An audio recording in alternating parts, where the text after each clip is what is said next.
সমষ্টি পুনৰ নিৰ্ধাৰণে আমগুৰি সমষ্টি বিলুপ্তি ঘটোৱাৰ পিছত এবাৰ টিয়কত কুচকাৱাজ বিধায়ক প্ৰদীপ হাজৰিকাৰ টিয়ক সমষ্টিত বৃহৎ যোগদান কাৰ্যসূচীৰ অংশগ্ৰহণ প্ৰদীপ হাজৰিকাৰ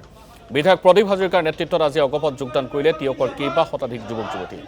2026 নিৰ্বাচনলৈ এতিয়াও 6 মাহ বাকী থকা অৱস্থাত টিয়কত এইদৰে প্ৰদীপ হাজৰিকাৰ ৰণচালীৰ পিছত ক্ষোভিত হৈ পৰিছে দলৰ অন্য একাংশ নেতাকৰ্মী উল্লেখযোগ্য যে টিয়কৰ বৰ্তমানৰ বিধায়িকা ৰেণুকুমাৰ ৰাজখোৱাৰ বৰ্তমান শাৰীৰিকভাৱে অসুস্থ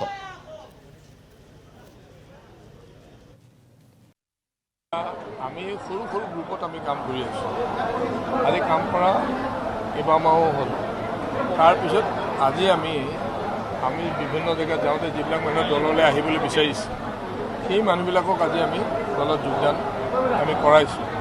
আজি 4-500 মানুহে ইয়াত যোগদান কৰিছে এতিয়া এইটো হৈছে এটা কণ্টিনিউৱাছ প্ৰচেছ এটা আমাৰ দলটো আমি শক্তিশালীভাৱে ৰখাৰ স্বাৰ্থত আমাৰ তৃণমূল পৰ্যায়ৰ কৰ্মীবিলাকক নতুন কৰ্মীবিলাক ছাত্ৰবিলাকক যুৱকবিলাকক দলটোলৈ আমি আহ্বান কৰিব লাগিব ৱেলকাম কৰিব লাগিব আৰু তেতিয়াহে আমাৰ এই দলটো শক্তিশালীভাৱে থাকিব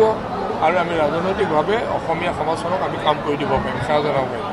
এতিয়া সেইটো কাৰণে আজি আপোনালোকৰ সন্মুখতে দেখিছে আমাক কিমান যুৱকে ইয়াত অংশগ্ৰহণ কৰিছে আৰু এই যোগদানত সহযোগ কৰিছে এইটো অকল একমাত্ৰ টিয়কৰ কাৰণেই নহয় বা যোৰহাটৰ কাৰণে নহয় এই যিটো যোগদান সামগ্ৰিকভাৱে গোটেই ৰাজ্যখনত এইটোৱে অসম গণ পৰিষদ দলক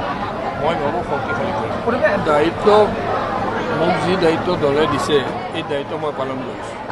আৰু মই আপোনালোকে গম পাই যে মই কাম কৰিলে আৰু অসমীয়া জাতিৰ কাৰণে মই কাম কৰিয়ে আছোঁ সেইটো মই কাৰো পৰা স্বীকৃতিও বিচৰা নাই মই কাম কৰি গৈ আছোঁ আৰু মই সেইটো কৰি গৈ থাকিম লাষ্ট মোমেণ্টলৈকে মই এইটো কাম কৰিম এতিয়া কিন্তু মোক দলে যিহেতু ইয়াত কাম কৰিবলৈ কৈছে